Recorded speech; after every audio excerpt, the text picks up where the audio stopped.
Bonjour tout le monde. S'il vous plaît, est-ce que vous arrivez à m'entendre?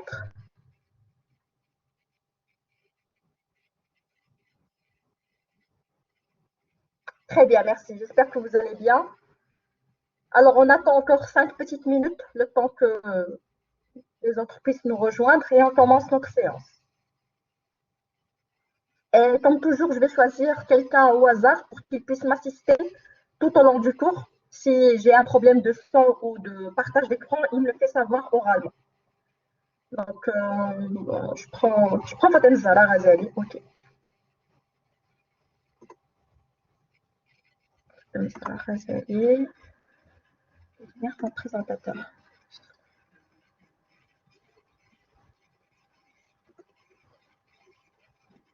Voilà.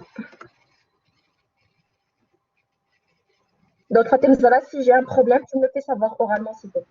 D'accord, madame, merci. Je vous en prie, merci à vous.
Alors, bien sûr, n'oubliez pas de noter votre présence. Si ce n'est pas encore ouvert, vous attendez quelques petites minutes et vous notez votre présence. Ça se fait sans mot de passe.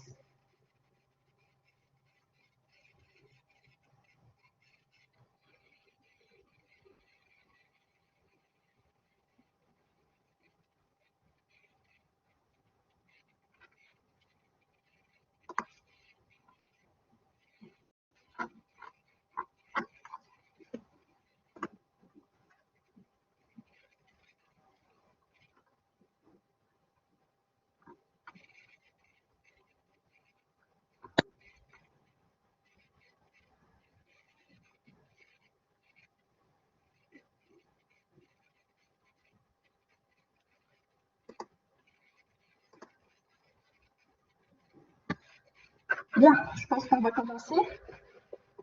Alors, rebonjour à vous tous. Avant d'entamer notre premier chapitre, qui sera une introduction aux finances publiques, comme nous l'avons vu la séance dernière, j'aimerais tout d'abord faire un rappel de ce que nous avons vu mercredi, c'est-à-dire la dernière séance. OK?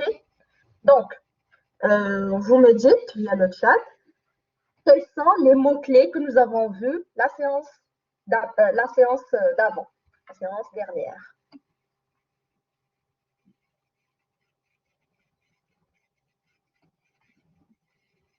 Alors, Hajar, État. Hajar aussi, Alish. Budget de l'État. D'accord, budget de l'État, OK. Donc, nous avons vu un cadre général où nous avons expliqué, où nous avons situé les finances publiques, et un glossaire, n'est-ce pas? Voilà, politique budgétaire, loi de finances, emploi et ressources, oui, très bien, les recettes, loi de finances, solde budgétaire, les politiques, très bien. Alors, quelles sont les définitions que nous avons vues? Quelles étaient les principales définitions que nous avons vues dans notre glossaire? Finance, très bien. Équilibre budgétaire, oui, rôle de l'État, ok, État, très bien, oui. Donc, qu'est-ce que nous avons dit? On commence par finance. C'est quoi la finance de manière générale, le domaine de la finance? C'est quoi? En un mot, ou deux. Finance, quand je parle de finance, je parle de quoi? Fournir l'argent nécessaire, exact. Ok, quoi d'autre? Dépenses, recettes. Oui, pour ce cas-là, là, on se situe beaucoup plus vers les finances publiques. Alors, fournir l'argent nécessaire à la réalisation d'une opération économique. Exactement, très bien. Bien. Alors, finances publiques maintenant. C'est quoi les finances publiques? Finances publiques.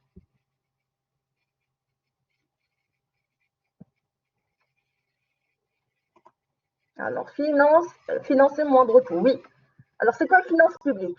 Ensemble de règles gouvernant les finances de l'État. Exact. Quoi d'autre? Donc, nous avons dit que les finances publiques étaient quoi?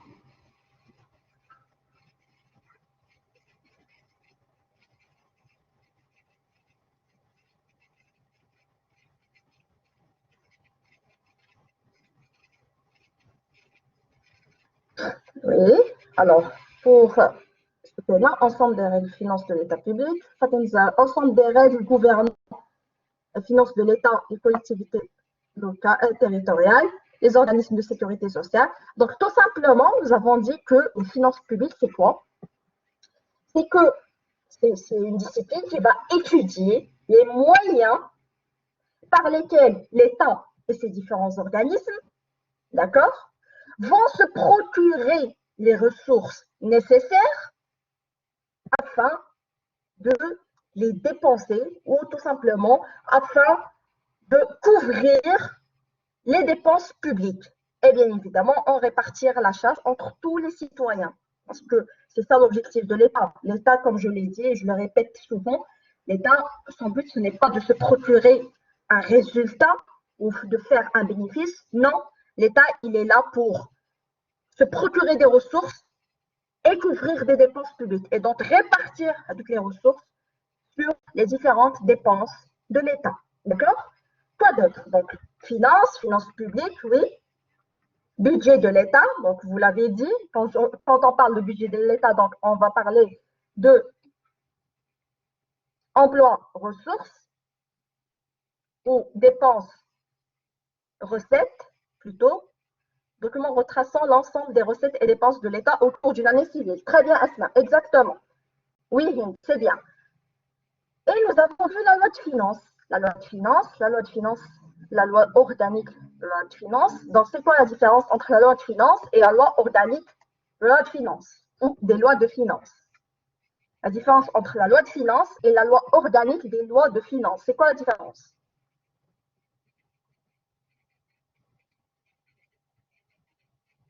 Oui.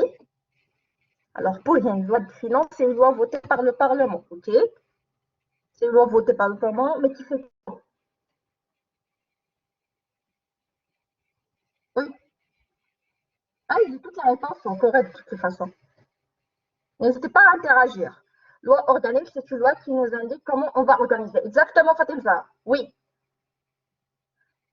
Voilà. La loi de finances, c'est une loi votée par le Parlement qui va prévoir et autoriser quoi? Tout simplement les dépenses et les recettes d'une année budgétaire. Pour Asma, loi qui prévoit et autorise l'ensemble des dépenses et recettes dans la limite de l'équilibre. Exactement. Très bien. Schéma, loi organique, c'est l'ensemble des règles qu'il faut suivre pour exécuter la loi de finances. Exactement. Donc, c'est un ensemble de règles. La loi organique des lois de finances, tout simplement, c'est un ensemble de règles qui va nous dire comment on va organiser avec la loi de finances, comment elle va être élaborée, comment elle va être votée. Hamza, loi organique, c'est comment on va présenter, voter, exécuter et contrôler la loi de finances. Très bien, Hamza, c'est exactement ça. Bien. Alors, par la suite, qu'est-ce que nous avons vu? Recettes budgétaires, dépenses budgétaires, équilibre budgétaire. Donc, tout ça, ça fait partie du budget. Et enfin, nous avons vu la politique économique, la politique budgétaire et la politique monétaire. Voilà ce qu'elle a. Donc, c'est quoi la politique économique? C'est quoi la politique économique?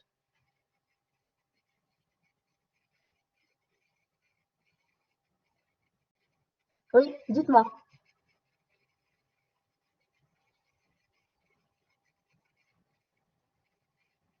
Une politique économique, c'est quoi? Alors, Fatem, c'est un ensemble des décisions prises par les pouvoirs publics, oui. Il faut continuer, oui.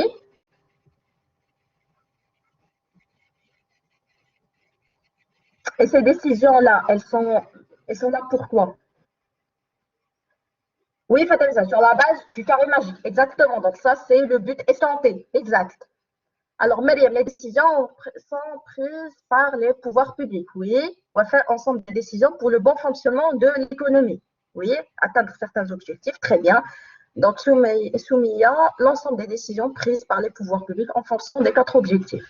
Exactement. Smaïl, ensemble des décisions prises par les pouvoirs publics. Très bien. C'est exactement ça.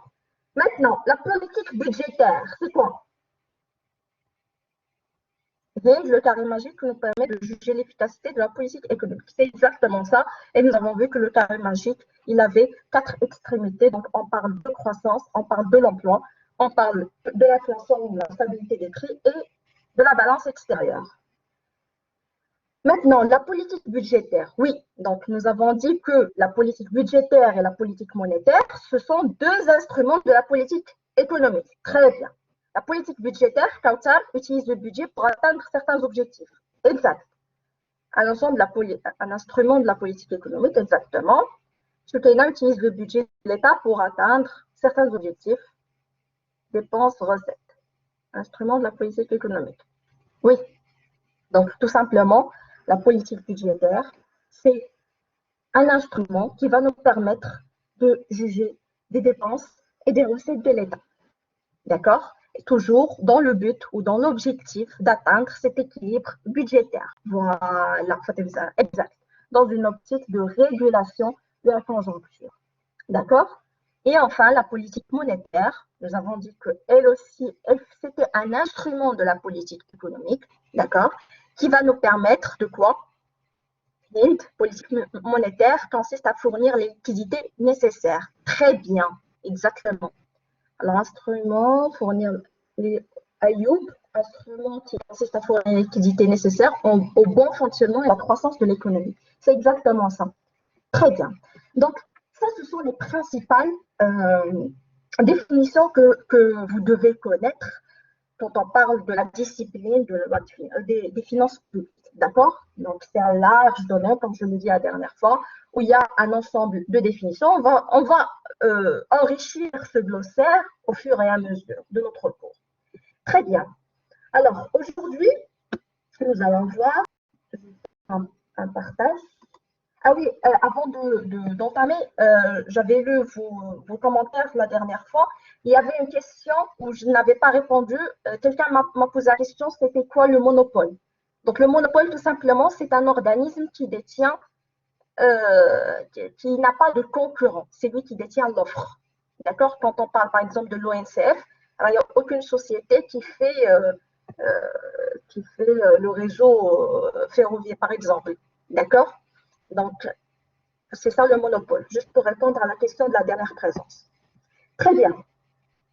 Hamza, notez votre présence. Oui, n'oubliez pas de faire ça. Alors, on entame. Donc, je partage mon écran.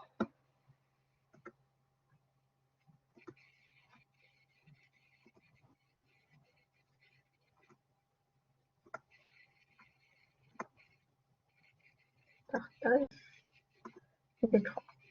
Voilà. Donc, j'imagine que non.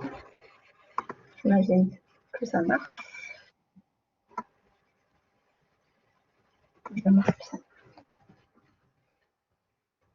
C'est bon, vous arrivez à voir mon partage? Oui, madame, c'est visible. Merci beaucoup, c'est gentil. Alors, chapitre 1, généralité sur les finances publiques. Très bien. Alors, phase de généralité, qu'est-ce qu'on va voir? Bien évidemment, il faut avoir un historique. Ça ne fait moins les finances publiques, d'accord? À partir de quel moment nous avons commencé à parler de finances publiques? On va voir aussi le cadre juridique qui régule les finances publiques. Et enfin, nous allons voir les principales branches des finances publiques. Donc, c'est l'objectif de notre cours d'aujourd'hui. OK? Alors, premièrement, historique. Donc, je vais noter ici, le système des finances publiques au Maroc a été mis en place dès la période du protectorat. OK? Donc, c'était bien avant l'indépendance. Cependant, son acception moderne n'a vu le jour qu'après la promulgation de la première constitution, d'accord, du 14 décembre 1962, c'est-à-dire du 17 Rajab 1382. Donc, tout simplement, on parlait des finances publiques dans la période du protectorat, mais on a cadré ces finances publiques jusqu'à la promulgation de la première constitution. D'accord? Et la première constitution a été en 1962. Bien. Alors, le cadre juridique au temps du protectorat et au lendemain de l'indépendance, je pense qu'il y a une question.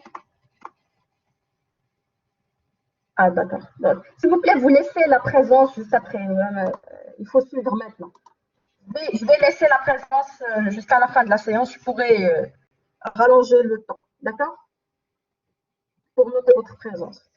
Donc, je disais que au temps du protectorat et au lendemain de l'indépendance, c'est-à-dire après 1956, les modalités de préparation et d'exécution du budget étaient régies par deux textes fondamentaux. Ça veut dire qu'il y avait deux textes qui allaient nous expliquer les modalités de préparation et d'exécution du budget. Donc, le premier texte, c'était le Daher du 18 Chaban 1335, c'est-à-dire du 9 juin 1917. Donc là, on est toujours sur la période du protectorat. Donc, il y a eu quoi? Le premier texte juridique adopté au Maroc pour l'organisation des finances publiques sur des bases modernes et portant règlement de la comptabilité publique. Alors, cette comptabilité publique, je vais l'expliquer, c'est le troisième point de ce chapitre. D'accord? Donc, tout simplement, à la période, on a commencé à parler de finances publiques. Donc, comment on va gérer les deniers publics? Comment les deniers publics? Comment l'argent public? Tout simplement. D'accord? Donc, après le protectorat, donc après l'indépendance, il y a eu un deuxième Daher, qui était le Daher du 29 Muharram 1378, c'est-à-dire du 6 août 1958. OK? Et là, on a eu un premier texte législatif promulgué au lendemain de l'indépendance qui a introduit les modifications nécessaires au nouveau statut politique du Maroc. Tout simplement, le cadre, je dirais un texte juridique qui expliquait comment faire les finances publiques. Mais après l'indépendance, bien évidemment, il faut changer le statut du Maroc. Donc, le texte législatif, on l'a changé par des nominations. Maintenant, il y avait, avant le protectorat, il y avait des termes de mais après l'indépendance, on a changé tous les termes. Donc, on a eu un texte législatif purement marocain sur les finances publiques. D'accord? Jusque-là, c'est clair. Par la suite, si vous connaissez l'histoire, il y a eu en 1965 ce que Hassan Tani a appelé d'état d'exception. D'accord? Le roi feu Hassan Tani a déclaré un état d'exception où il a déclaré que le Parlement a été dissous. C'est-à-dire qu'il y a eu une dissolution du Parlement. Parlement, donc le pouvoir relève Idil le roi. Qu'est-ce qui va se passer? C'est que en 1970, 1972, d'accord? Donc, on va adopter des constitutions 5 ans après avec la déclaration de l'état d'exception qui vont induire bien évidemment l'adoption. Il y a 2 lois organiques des lois de finances, d'accord? Donc, maintenant, vous connaissez c'est quoi une loi organique, afin de mettre fin à des budgets de l'État promulgués sans autorisation accordée. Donc là,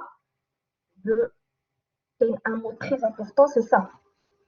C'est l'autorisation accordée, c'est ça.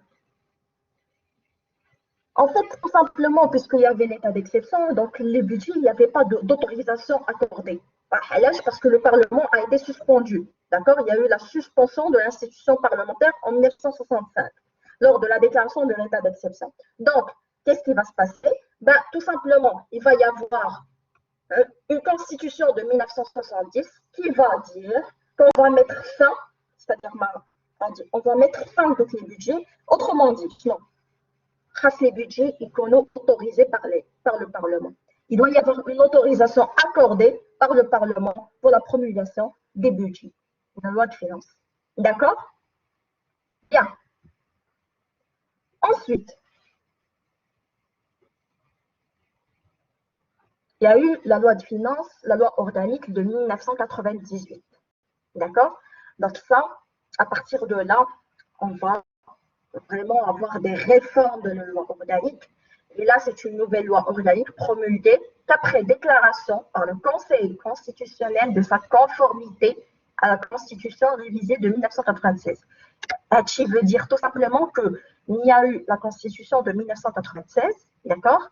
Alors, ce n'est qu'avec la déclaration du Conseil constitutionnel, c'est-à-dire que le Conseil constitutionnel, il a vu que la nouvelle loi organique, elle est conforme. D'accord? Donc, il a vérifié sa conformité à la Constitution et il a déclaré une nouvelle réforme ou une nouvelle loi organique. Donc, la loi de finances de 1998, c'est une réforme. Pourquoi une réforme à la période? Pour deux choses, deux principes. Il y a plusieurs raisons. Mais moi, je vais juste simplifier ça en deux principales raisons. La première, c'est que, s'il vous plaît, vous prenez des notes en parallèle parce que le polycope, je ne pense pas qu'il va y avoir ces détails qu'on va expliquer. OK? Alors, je disais, la première raison, c'est qu'à cette époque-là, il y avait un environnement international à haut risque. D'accord? Donc, l'environnement, il était risqué, marqué par la crise, donc il y avait les crises, et porteur d'un ensemble de projets de réforme. Et principalement, on va parler, je pense que je vais noter carrément, principalement, il va y avoir des réformes et on va commencer à introduire avec le code de gouvernance. Le terme est très important, je pense même les gens qui veulent faire des études plus tard, c'est quelque chose de très important pour le monde public, dans le domaine public. Donc, le fait d'introduire les codes de bonne pratique de gouvernance, on parle de la bonne gouvernance, d'accord? Donc là, où il y avait un environnement qui était assez marqué par les crises, à haut risque, donc forcément, il va y avoir des réformes. Alors, on ne peut pas travailler avec quelque chose qui ne suit pas l'actualité. D'ailleurs, toute loi de finances, il faut le dire clairement, toute loi de finances, c'est une stratégie qui est bien évidemment liée à l'économie ou la sphère économique. D'accord? Donc, on va juste les chiffres, on va juste prévoir, d'accord, un budget X ou la prendre les mêmes chiffres de l'année dernière, etc. Non, il faut toujours être en accord avec la sphère économique et sociale du pays. Donc, il va y avoir un certain nombre de réformes et l'opinion publique elle va devenir plus exigeante. Ça veut dire quoi? Les citoyens ils vont devenir beaucoup plus exigeants, demandant plus de transparence. Donc, on veut beaucoup plus de transparence. On ne veut plus juste entendre des chiffres, des résultats, il y a le budget. Non, on veut connaître où va l'argent, où va les deniers publics, où va l'argent public. Donc, plus de transparence et de rigueur dans la gestion publique, de manière générale. Donc, on veut que les administrations soient gérées de manière beaucoup plus transparente. Comme ça, il ne va pas y avoir de fraude. D'accord? Donc, il va y avoir l'instauration de la loi de finances de 1998. Bien évidemment, là, il y a un ensemble de réformes qui ont été signalées par la loi. Et enfin, la dernière loi, donc je vais supprimer ça. Enfin, la dernière loi,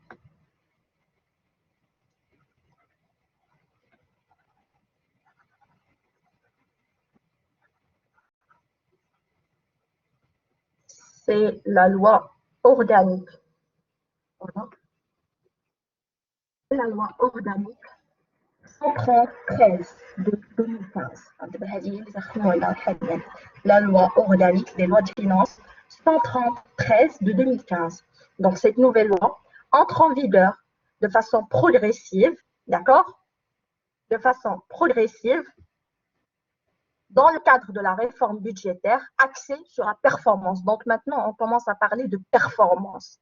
En fait, le Maroc traite un vaste programme de modernisation de l'administration publique. On veut moderniser cette administration publique, c'est-à-dire qu'on veut voir, on veut piloter la performance de cette administration de manière générale. Savoir, est-ce qu'on atteint les objectifs? Est-ce que cette administration ou ces établissements sont performants? D'accord? Donc, on parle de performance. Maintenant, tout est axé sur la performance. Donc, cette loi de finances, c'est une nouvelle loi organique qui va entrer, la loi organique plutôt, elle va entrer en vigueur dans un programme de modernisation, d'accord, axé sur la performance, qui vise à renforcer les responsabilités. Donc, on va renforcer les responsabilités des gestionnaires dans un premier temps, qui vont décrire la stratégie dans une perspective triennale. C'est quoi, à votre avis, une perspective triennale? Je mets une autre couleur. Triennale. Triennale. À votre avis, c'est quoi triennale? On va décrire la stratégie dans une perspective triennale. Triennale, ça vient de quoi? De 3. C'est-à-dire qu'on va commencer à parler, de 3 ans. Donc, ce sont des objectifs tracés sur une période de 3 ans. D'accord? Donc, premièrement, comme je l'ai dit, la loi de finances, ou plutôt le programme de modernisation, il vise à renforcer les responsabilités des gestionnaires. D'accord? Donc, les gestionnaires seront beaucoup plus responsabilisés. Donc, si matin chez problème, on va partir directement chez le responsable, d'accord, et voir avec lui quelles étaient ses responsabilités. Est-ce qu'il est la cause de tel ou tel problème, de manière générale? Et deuxièmement, identifier les indicateurs de performance portant sur l'efficience des fonctions des ressources humaines et sur la bureaucratique. En fait, là, on parle d'efficience. Efficience. À votre avis, c'est quoi efficience? On va parler d'efficience. Donc, en fait, comme je l'ai dit, le programme vise à renforcer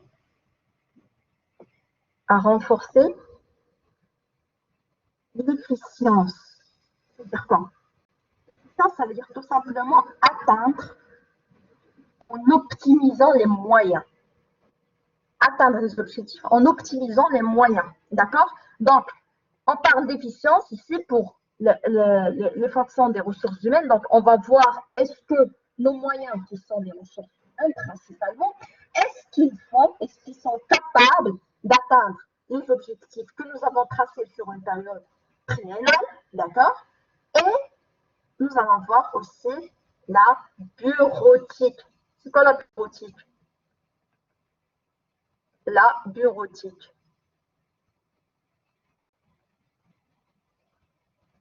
La bureautique, tout simplement, c'est l'utilisation des nouvelles technologies ou principalement l'utilisation des outils de bureau, c'est-à-dire les PC, d'accord? De manière très simplifiée. Est-ce que l'administration publique commence à utiliser ces PC, par exemple, pour travailler? Donc, on essaie d'éliminer le maximum possible tout ce qui est paperasse pour avoir beaucoup plus de modernisation dans l'administration publique. Est-ce que Depuis le temps, est-ce que ça a marché? Oui, si on entre dans les administrations, on va trouver que toutes les administrations sont dotées de PC, d'accord? Sont dotées d'ordinateurs. Mais on peut trouver des gens qui ne travaillent toujours pas là-dessus. Donc, on n'a pas encore atteint cet objectif où toutes les ressources vont utiliser les ordinateurs. D'accord? C'est normal, mais bien évidemment, on programme des formations dans ce sens. Donc, on est toujours dans l'optique. Mais bon, nous avons vu qu'il y a eu une véritable avancée dans la matière. Pourquoi? Parce que d'abord, si vous voulez renouveler maintenant votre carte nationale ou prendre un rendez-vous, par exemple, pour votre permis, il suffit de se connecter sur le site, je pense, Khadamat Narsa, et vous pouvez, pour le permis et la carte grise, et vous pouvez prendre un rendez-vous en ligne, attendre votre rendez-vous, et par la suite, vous allez avoir votre permis ou votre carte grise. Donc, c'est devenu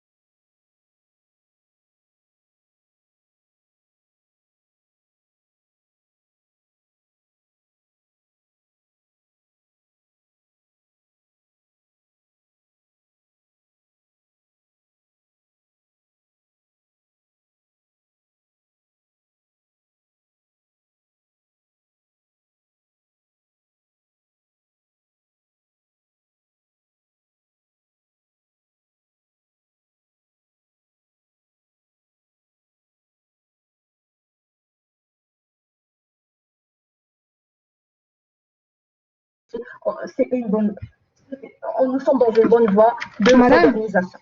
Très bien. madame, madame,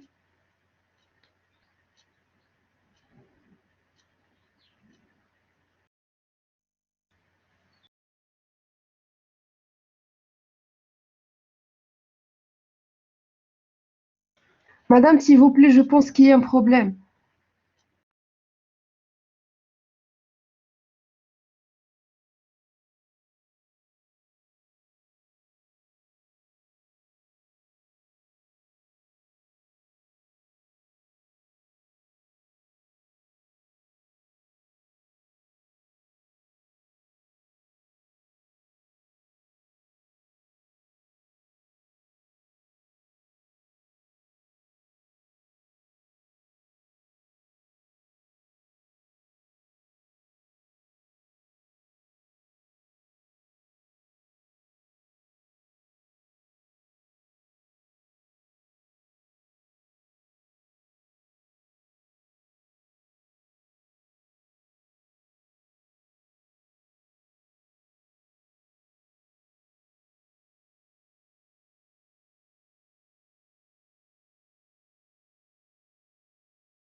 Madame, Oui, madame, il y avait un problème de connexion. On n'a rien entendu. oui, d'accord. Merci beaucoup. C'est bien de m'entendre. S'il vous plaît, à quel moment ça s'est interrompu? Madame, on n'entend pas très bien. Maintenant, vous arrivez à m'entendre? Oui, madame, mais le partage, il n'est pas là. D'accord. Et à quel moment ça s'est interrompu?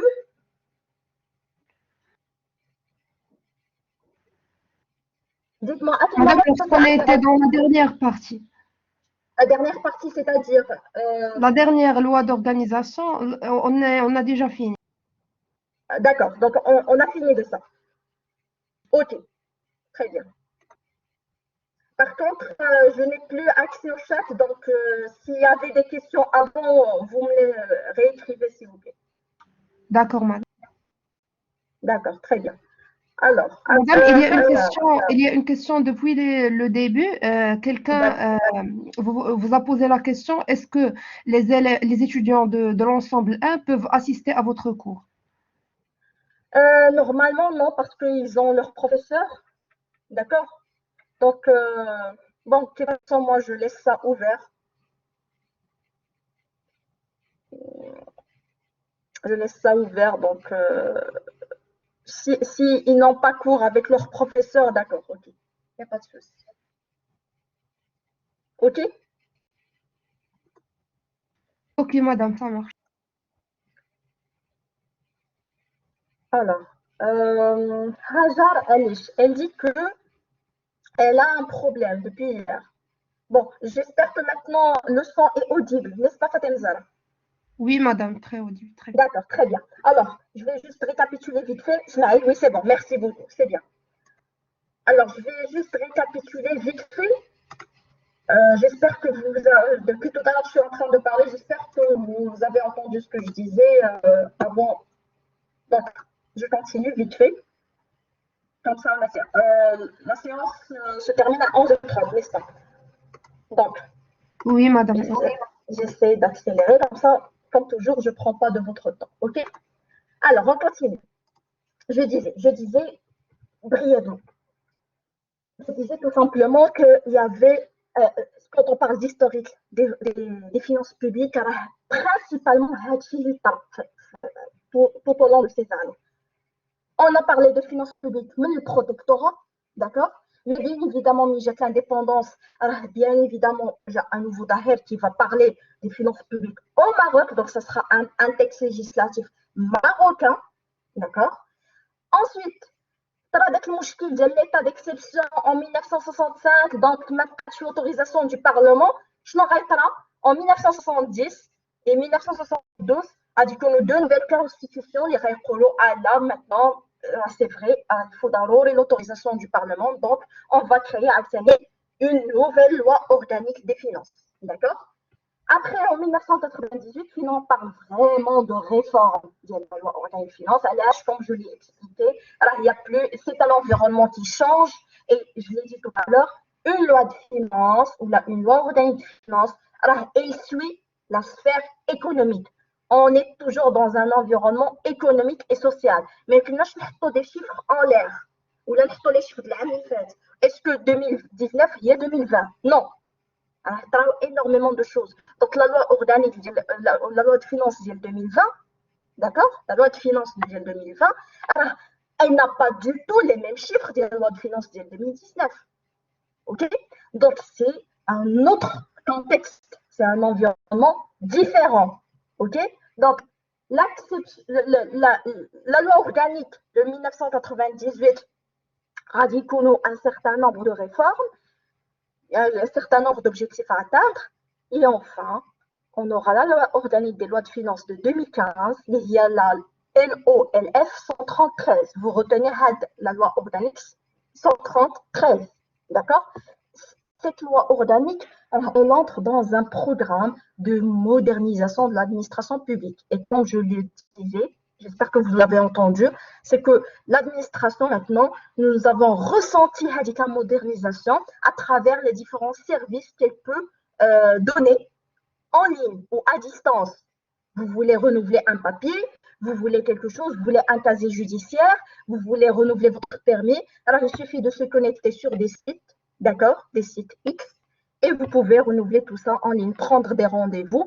Et comme ça, vous n'avez pas besoin d'attendre pendant des heures et des heures pour avoir votre papier ou de faire des allers-retours. Donc, je pense que c'est une bonne chose pour l'administration publique, de manière générale. Administration, je l'écris avec un grand A.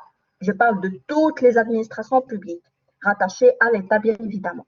D'accord? Donc, c'est ça le cadre historique des lois de finances, des finances publiques, pardon, de manière très simplifiée. Donc, maintenant, on passe au cadre juridique. Donc, la loi de finances, elle est régie par un cadre juridique. Les deux principaux cadres juridiques, c'est la Constitution de 2011, d'accord? La Constitution, c'est la loi suprême du pays. Et ça, c'est la loi organique des lois de finances 133 de 2015. OK? Donc, les deux, donc je dirais lois, d'accord? Ces deux lois, c'est elles qui régissent le cadre juridique des finances publiques. Donc, on commence par la Constitution. Très bien. La Constitution contient deux principaux articles qui vont parler des finances publiques. Premièrement, l'article 76. Donc, le gouvernement soumet annuellement au Parlement.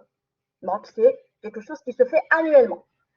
Le gouvernement soumet au Parlement. Alors, on va parler de la procédure. Une loi de règlement de la loi de finances au cours du deuxième exercice qui suit celui de l'exécution de la dite loi de finances. Cette loi inclut le bilan des budgets d'investissement dont la durée est arrivée à échéance. Il y en a d'abord et on va parler d'un truc très important. Alors, j'arrête le partage.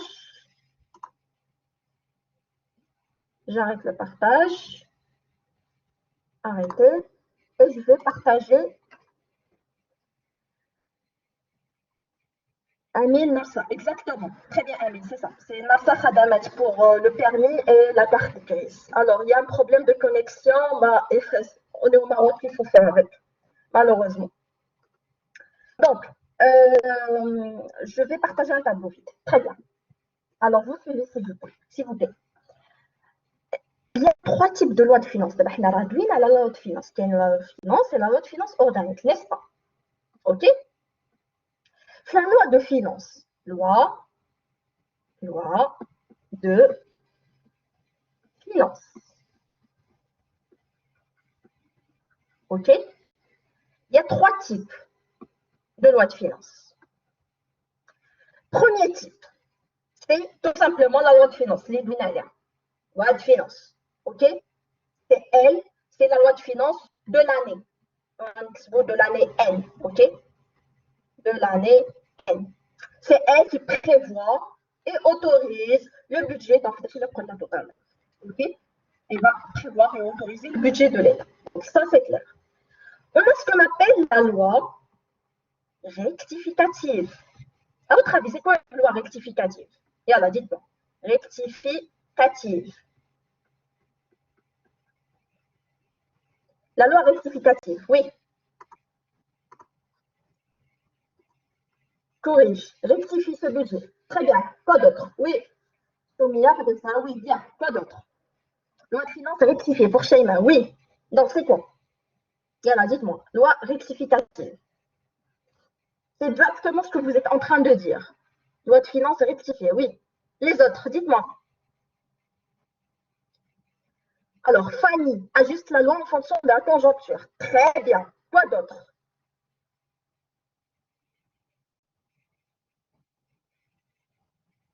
Alors, Fatem Zara, collectif budgétaire. C'est la correction des erreurs. Ayoub, une loi de relancement budgétaire. Oui, ok, j'accepte le relancement. Je l'accepte. Ok. Fatem Zara modifie ce budget en fonction des problèmes reconnus. Oui, très bien. Rania, elle est présentée par le gouvernement et votée par le Parlement. Alors, ça va de soi, mais c'est quoi? Parce que même la loi de finances, c'est la même chose. OK? Soutien rectificatif du budget. Hajar, corriger loi de finances comme prévu. Voilà, très bien. OK, très bien. Modifier le budget en cours d'exercice. Voilà, très bien. Alors, c'est qui? C'est Abdul Mourid. Modifier le budget en cours d'exercice, c'est exactement ça. Donc, en fait, c'est quoi? Kautsar. Et la loi modifiant en cours d'exercice les dispositions de la loi de finances de l'année. Très bien. Kautsar vient de donner la définition exacte. Alors, la loi rectificative, tout simplement, c'est une loi qui va rectifier, d'accord? Elle va rectifier les dispositions de la loi de finances de l'année N, d'accord? Mais en cours d'exercice. Ça veut dire quoi? C'est la situation finie. Les grandes lignes de l'équilibre budgétaire les grandes lignes de l'équilibre de la loi de finances, équilibre budgétaire, équilibre budgétaire ou l'équilibre de la loi de finances, d'accord, initial, c'est-à-dire l'IRDM initial, s'écarte sensiblement, c'est-à-dire s'écarte vraiment, ok, des prévisions. Parce que je ne vais pas c'est une prévision. La loi de finances, elle prévoit le budget, n'est-ce pas? La loi de finances prévoit les recettes et les dépenses. Donc, le moment fini, avec l'équilibre qu'on avait prévu dans la loi de finances initiale, il s'écarte de la réalité. Donc, on est dans la situation où on doit rectifier le mire, comme on dit. D'accord? C'est ce qui s'est passé pour la loi de finances de 2020. Calons un certain nombre de chiffres, d'accord? Une certaine prévision. À un moment donné, on se retrouve en mars 2020 en confinement. On est en confinement. La consommation taxe. Il y a un taux de chômage parce que les gens ils ont commencé à quitter leur emploi. Parce qu'il n'y avait plus d'argent pour payer les sociétés, puisque la consommation, le chiffre d'affaires. Donc, on a des charges à payer, on n'a plus de quoi payer les employés. Donc, on va les licencier malheureusement. Ou là, on va leur donner des congés non payés. D'accord? Ils se retrouvent dans une situation inédite. Donc, on va dire une loi rectificative, on va revoir et modifier et rectifier les chiffres de la loi de finances. D'accord? Et enfin, nous avons la loi de quoi? Dites-moi. La loi de... Oui, dites-moi. La loi de quoi? On a la loi de finances de l'année, la loi rectificative et la loi de...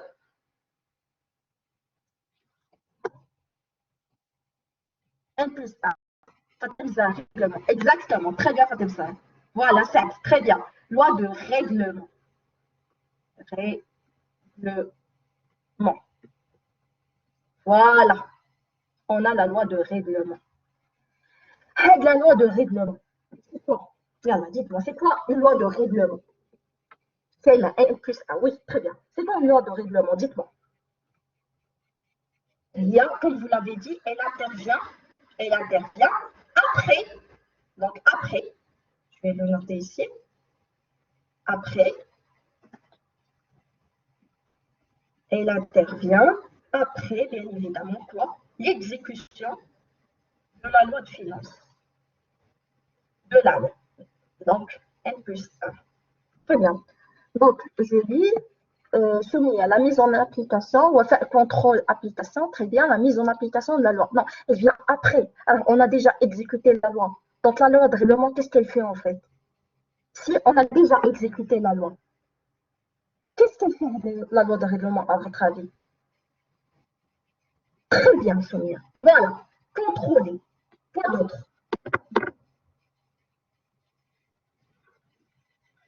Premièrement, nous allons voir les différences entre prévision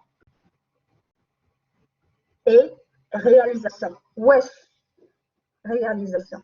Réalisation. C'est-à-dire quoi? Je vais voir est-ce que ce que j'ai prévu, alors voyez ce que j'ai réalisé. Donc, je vais étudier les différences. Deuxièmement, alors, je lis ici, slide, gérer. Comme ça, la loi de règlement a réglementant définitif des dépenses et des recettes de l'État. Exactement. La loi de finances de l'année est élaborée par référence à une programmation budgétaire triennale, etc. Bon, je préfère avec vos mots. Fatemza, s'il te plaît, avec tes mots. Tu m'expliques clairement de manière très simplifiée. Pas la peine de me faire un copie. Alors, élaborée par référence à une programmation budgétaire. Captable, adaptée, évolution financière. Programme de budget actualisé.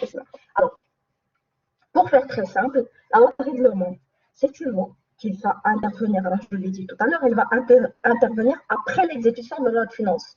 Donc, son but, premièrement, c'est de pouvoir analyser est-ce que les réalisations D'accord? Est-ce que les réalisations sont contraires, diffèrent des prévisions? Ou est-ce qu'il y a, est-ce qu'il y a des écarts? Par exemple, nous avons prévu des recettes qui réussissent à un certain montant, mais j'ai une loi de finances au salaire. On s'est rendu compte que nous avons toutes les recettes. Donc, les réalisations, mais sur les prévisions. Pourquoi?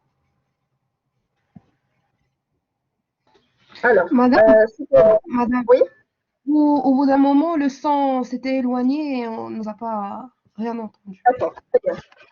Je pense que je parlais de la loi de règlement, n'est-ce pas? Oui. D'accord. Ok. Alors, madame, j'ai pas compris. Mohsin, j'ai pas compris. D'accord. Je réexplique. Donc, je disais, la loi de règlement, c'est une loi qui agit après l'exécution de la loi de finances. D'accord? Alors, on a exécuté la loi de finances 2020. OK? Donc, on a une loi de règlement. La loi, elle consiste à quoi? À analyser les différences entre les prévisions et les réalisations. C'est-à-dire que j'ai prévu, avant de la loi de finances, ou داكشي اللي réellement طرا في la loi de finances ديال داك العام. Premièrement, donc غادي نشوف, je vais analyser هاد les écarts. Deuxièmement, qu'est-ce que je vais faire? Je vais constater le montant définitif. En fait, un arrêté. L'arrêté comptable, pardon. Bon, il y a un problème. Définitif. Pas de comptabilité, mais ça dure les états de synthèse. C'est-à-dire un arrêté comptable, c'est exactement la même chose pour la loi de règlement. C'est-à-dire, je vais constater le montant définitif les encaissements des recettes, donc encaissement des recettes, encaissement des recettes. Vous excusez mon écriture, c'est pas délicat avec ce tableau. Alors, encaissement des recettes plus quoi? Ordonnancement des dépenses. Ordonnancement, nous allons le voir la procédure, où je vais l'expliquer tout à l'heure. Ordonnancement, tout simplement, j'ai mis le calimat ordonner, donner l'ordre. Donc, ordonnancement des dépenses, je vais donner l'ordre que les dépenses tout simplement, pour que ces dépenses soient payées. C'est donner l'ordre pour que les dépenses soient payées. OK? Donc, c'est la constatation du montant définitif des encaissements des recettes et des ordonnancements des dépenses se rapportant à une même année budgétaire, même année, bien sûr, on parle toujours de la même année, ok? Et arrête le compte, et arrête, donc constate, constate, et arrête le compte de résultat.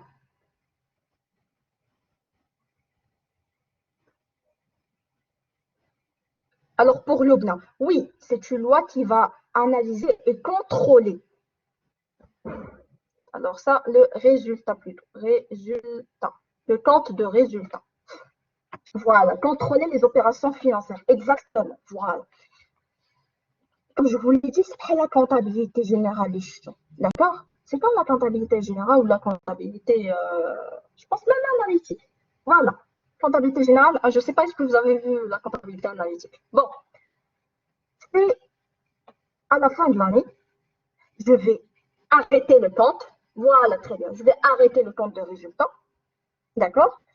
Et analyser les écarts, mais bien les prévisions et les réalisations, tout simplement. Donc, sinon, je vais constater le montant définitif. J'ai dépensé, j'ai encaissé mes recettes. Où il y a eu des écarts, mais bien l'encaissement ou décaissement des dépenses. Où il y a eu des écarts, mais bien des prévisions ou les réalisations. Ou voilà, il y a eu toutes les écarts. Donc, c'est la loi de règlement. D'accord? C'est très simple. Donc, constater le montant définitif, le montant réel. Oui, c'est ça. Donc, je vais constater ça et je vais arrêter le compte de résultats. Je vais arrêter le compte des résultats. OK? Donc, c'est une loi de règlement qui vient après l'exécution de la loi de finances. Est-ce que c'est clair? Donc, il y a les trois lois de finances. On a la loi de finances de l'année N, du Shahna, la loi rectificative qui s'exprime au cours de l'année, ou la loi de règlement qui s'exprime après l'année. Très bien. Merci. Alors, je reviens ici. Je reviens pour le partage. Je reviens. Partager. Oui. C'est ça. Très bien. Voilà. Donc, je disais que le cadre juridique, on a la Constitution de 2011. À la Constitution, elle doit être comme les lois. Parce que là, l'article 76, qu'est-ce qu'on dit? Le gouvernement soumet annuellement au Parlement une loi de règlement. Vous voyez? Ça veut dire qu'après la loi de finances, le gouvernement va soumettre une loi de règlement au cours du deuxième exercice. Vous avez compris? La loi de règlement, elle est le premier exercice. Donc, la loi de règlement ratifie le deuxième exercice, qui est celui de l'exécution de la dite loi. C'est clair d'abord. C'est plus clair d'abord. Cette loi inclut le bilan des budgets d'investissement. Donc, comme je vous l'ai dit, c'est un état de synthèse tout simplement des budgets d'investissement dont la durée est arrivée à échéance. Bon, on va le voir plus en détail. Ce qu'il faut comprendre, c'est que la Constitution, l'article 76, elle dit, elle cadre la loi organique des finances. À la fin de l'exécution de la loi de finances, le gouvernement va soumettre une loi de règlement. D'accord? Puis, elle va inclure, elle va arrêter le résultat, analyser les écarts entre prévision et réalisation. Et bien évidemment, contrôler ce qui s'est passé. Donc, quand je parle d'analyser des écarts, alors forcément, je vais contrôler ce montant. Donc, c'est une sorte de contrôle de gestion. Bien. Le deuxième article de la Constitution, article 77. Alors, d'ailleurs, tout simplement, le Parlement et le gouvernement veillent à la préservation de l'équilibre des finances de l'État. C'est ce que nous avons dit. D'ailleurs, on cherche toujours l'équilibre. Le gouvernement peut opposer de manière motivée l'irrecevabilité à toute proposition ou amendement formulé par les membres du Parlement. Lorsque leur adoption aurait pour conséquence, par rapport à la loi de finances, soit une diminution des ressources publiques, soit la création ou l'aggravation des charges publiques.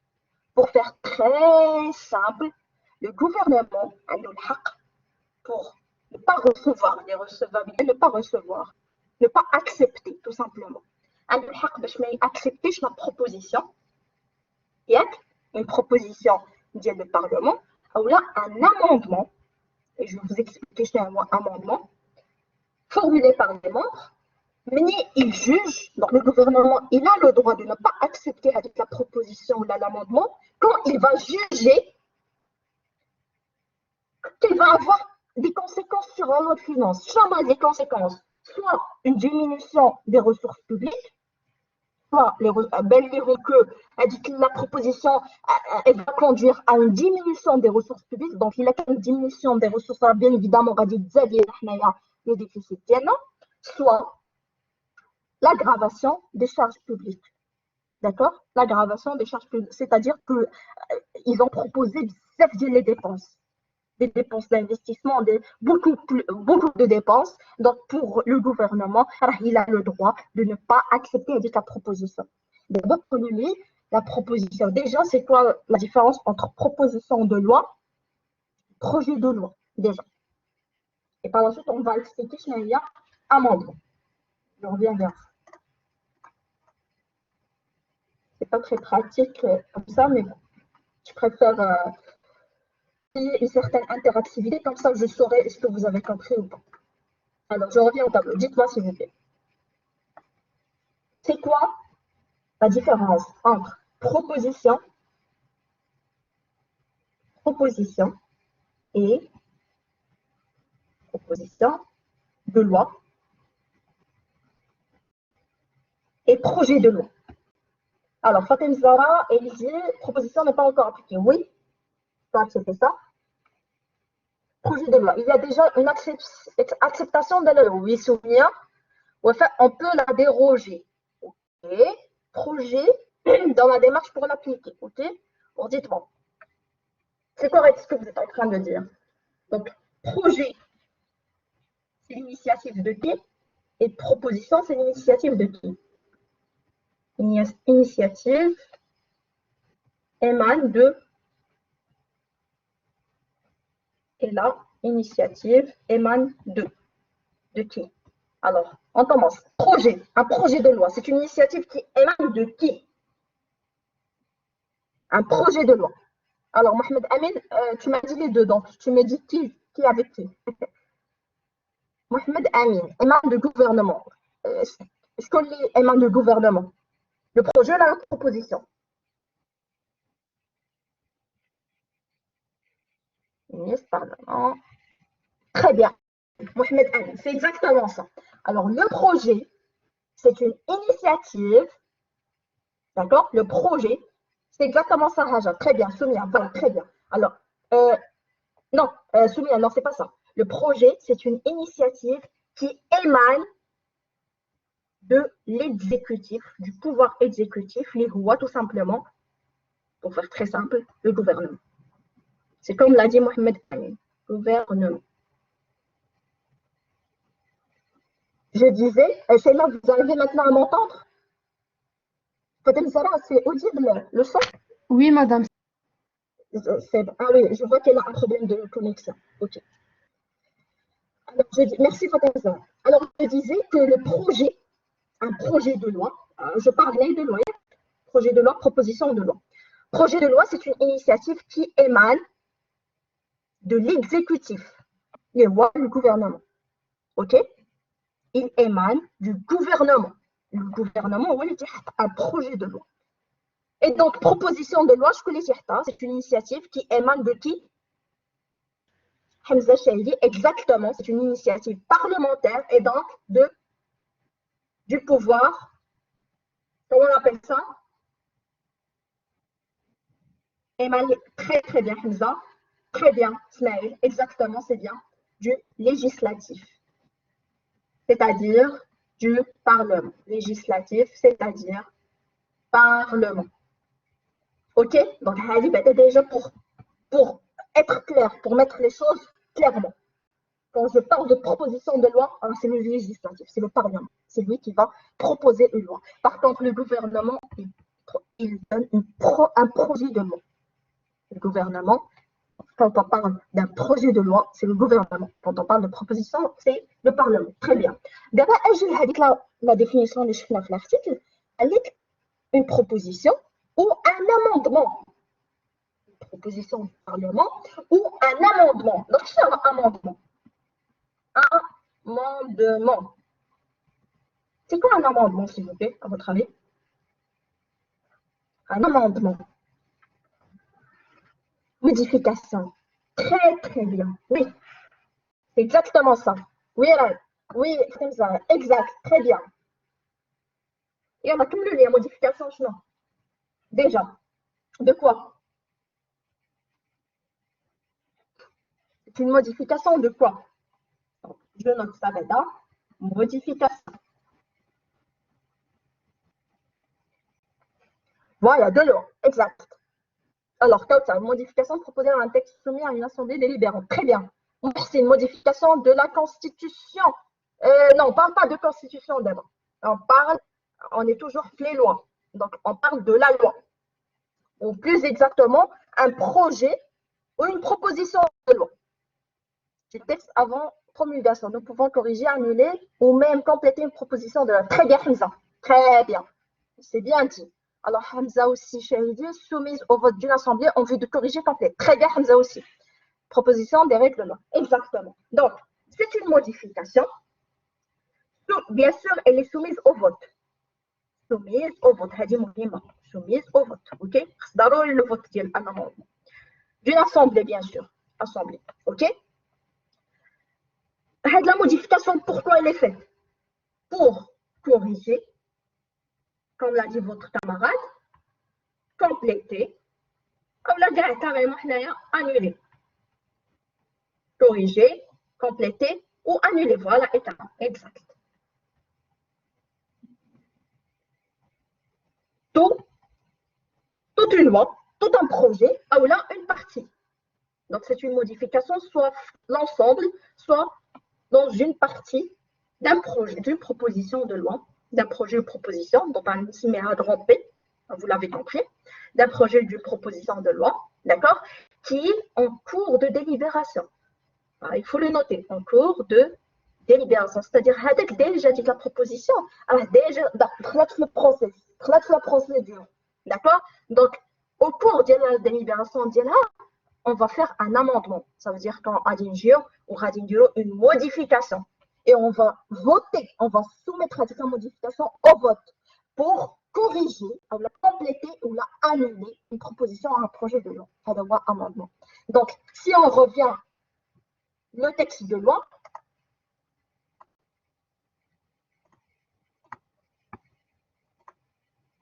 donc si on revient l'article 77 de la Constitution de 2011, le gouvernement peut opposer, on va mettre ici un pointeur, le gouvernement peut opposer de manière motivée l'irrecevabilité, c'est-à-dire il peut ne pas recevoir la proposition ou amendement formulé par les membres du Parlement. D'accord. Vous avez vu, nous avons parlé de proposition, donc alors, automatiquement le Parlement m'a donné le projet. Lorsque leur adoption n'aurait pas pour conséquence, ou la aurait pour conséquence une diminution des ressources ou la création, l'aggravation des charges publiques. D'accord. J'espère que c'est clair.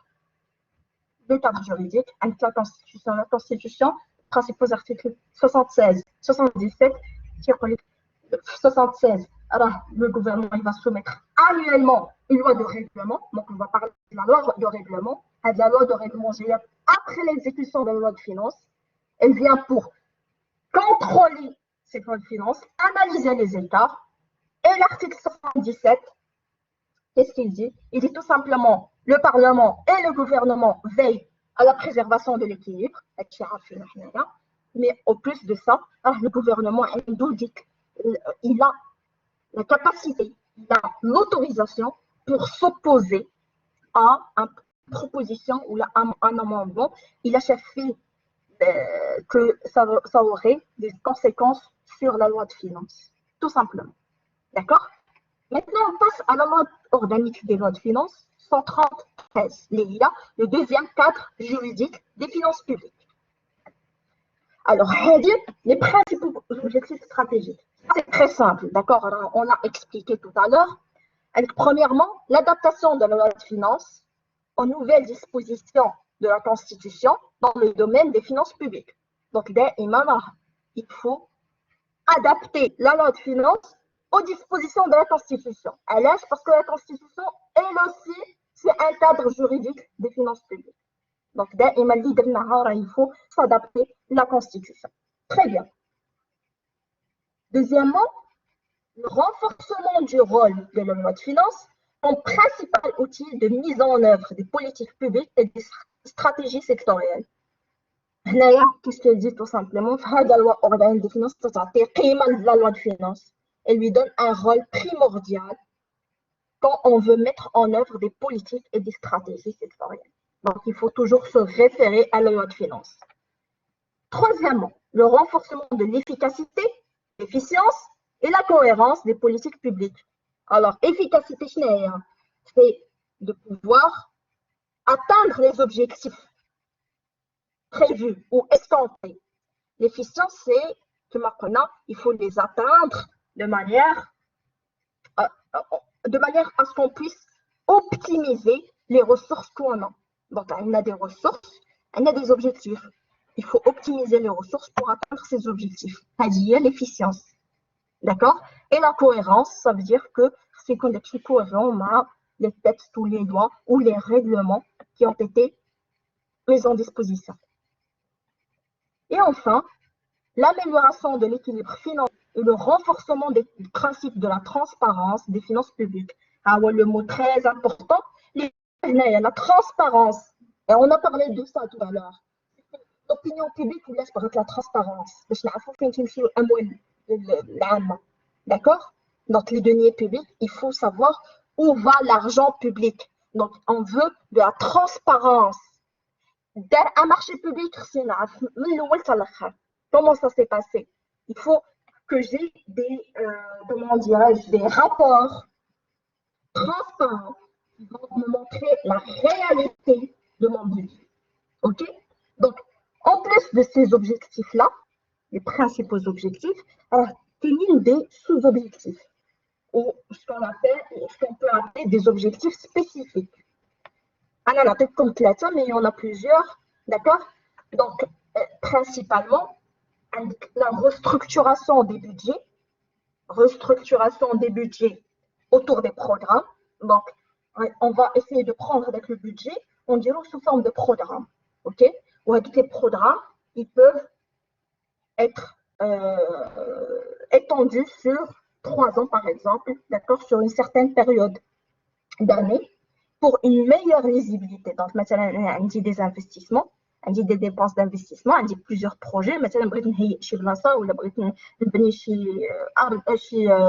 طريق ولا d'accord, si j'ai envie de bâtir quelque chose, par exemple, bâtir une infrastructure, etc. Donc, j'ai un marché assez conséquent, assez lourd. Donc, ce que je fais, c'est que je vais le subdiviser ou le restructurer sous format de programme. Donc, à dire que, par exemple, on a le premier programme, on voit la réhabilitation, par exemple, d'un tribunal X. Le deuxième programme, le troisième programme. Donc, c'est une question d'organisation, tout simplement.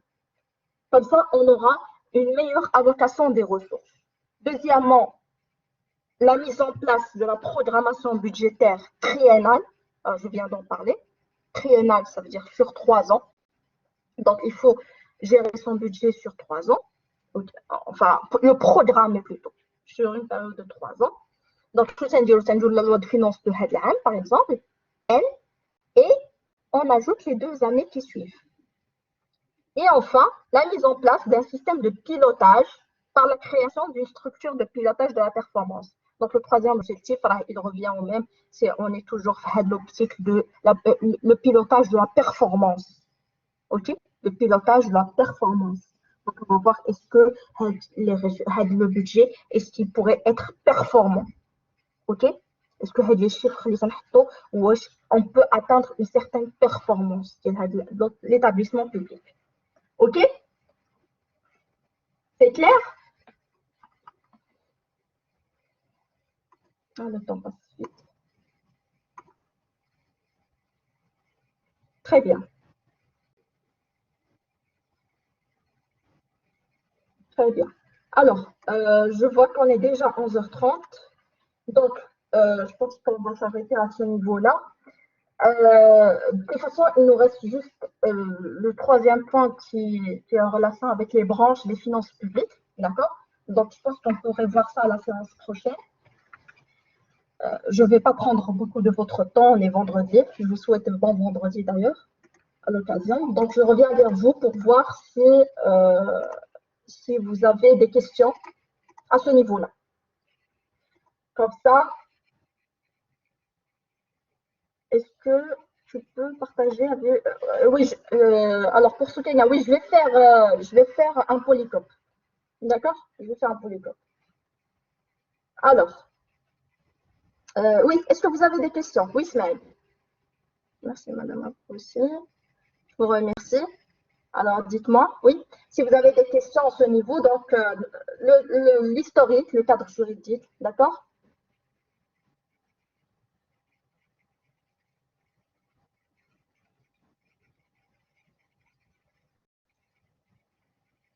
Le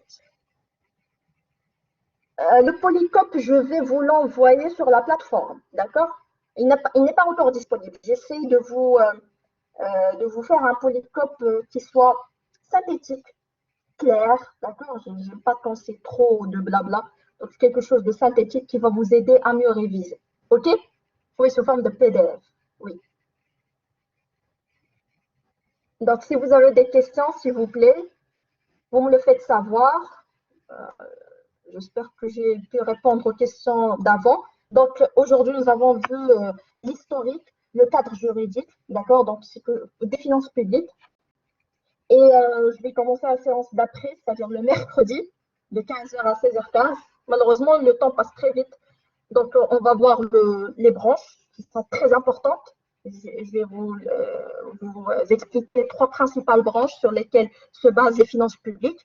Et on va entamer le droit budgétaire qui fait les principes, enfin les composantes du budget et les principes du budget, où les principes, elles sont très importantes. D'accord? C'est quoi article 60? C'est l'article de la Constitution. Qui m'a posé la question maintenant? Comme ça. Comme ça. Article 76, c'est l'article de la Constitution. Pour comme ça. OK? Donc, pour la présence, il se fait. Attendez, je vais faire avec vous un partage d'écran. Alors, Ihsan, s'il vous plaît, Ihsan, l'examen, c'est pas important pour moi. Alors, je l'ai dit la séance d'avant. D'accord? Exactement. Pour moi, ce qui est important, c'est que vous compreniez les matières, culture générale. Alors, ce sont des matières qui vont vous aider énormément. Alors, il y a des gens plus tard qui vont faire des stages, qui vont faire des études, de fin d'études. Pourquoi pas plus tard des masters, des doctorats, où ce sont des thématiques très importantes à connaître. Exactement, c'est quelque chose que vous allez l'appliquer tout au long de votre vie. Par exemple, vous serez amené à faire des entretiens libre dans le public plus tard, Inch'Allah, pourquoi pas. Donc, il va y avoir des questions de sens. Donc, on est là pour comprendre les choses. Il faut juste bien comprendre, bien assimiler les choses. Et par la suite, l'examen, de toute façon, je ne pose jamais des examens qui sont difficiles. Exactement, malheureusement. Là, il ne faut pas se programmer là-dessus. La matière va être intéressante, il faut essayer de la lire, de s'approfondir. Vous avez du temps, il faut profiter de votre temps. D'accord? Et ne vous inquiétez pas pour l'examen. L'examen, ce n'est pas un souci. En tout cas, ce n'est pas pour moi. Alors, je disais, oui, je ferai un partage avec vous vite fait pour vous expliquer une dernière fois la présence. J'espère que c'est encore ouvert. Alors, je partage. Voilà, je vais prendre votre rôle, ok? Donc, je prends votre rôle. Prendre le rôle d'étudiant. Ok? Alors, ici, présence. Vous cliquez là-dessus. Vous allez trouver la session des mercredis, la test. Ok? Vous venez à la session d'aujourd'hui, vendredi, 10h15, 11h30. Elle a envoyé le statut de présence. Tout simplement. Quand vous envoyez le statut de présence, elle a indiqué qu'il y a présent. Ok? Donc, vous faites ça. C'est aussi simple que bonjour. Et par la suite, alors, je vais faire des mots de passe que je vais vous donner au le cours. Donc, d'abord, pour l'instant, c'est ouvert. Il suffit de cliquer sur envoyer le statut de présence.